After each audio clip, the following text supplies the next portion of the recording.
চারপাশে দেখেন অনেক বৃষ্টি হচ্ছে, চারপাশে অনেক বৃষ্টি, কিন্তু এই জায়গাটাতে বৃষ্টি নাই। এর কারণ হচ্ছে উপরে মেট্রো রেলের লাইন গিয়েছে।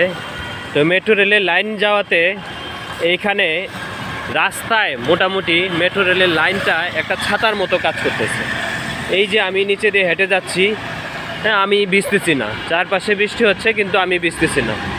তো এরকম মেট্রো রেল যেসব এলাকায় আছে, যেসব রাস্তার উপরে দিয়ে, ওই রাস্তার উপরে দিয়ে বৃষ্টি নামলেও বাইকাররা মেট্রো রেলের নিচ দিয়ে বাইক চালিয়ে যেতে পারে এবং অনেক রিক্সা চালক এইখানে বসে রেস্ট নিতে পারে। সামনে যদি দেখেন বৃষ্টির মাঝে রিক্সা চালকরা মেট্রো রেলের নিচে দাঁড়িয়ে আছে।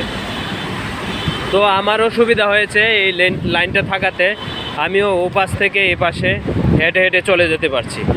তো বন্ধুরা, বিষয়টি কেমন লাগলো? মেট্রো রেল ঢাকা শহরে একটি ছাতার মতো হয়ে আমাদেরকে সহযোগিতা করছে।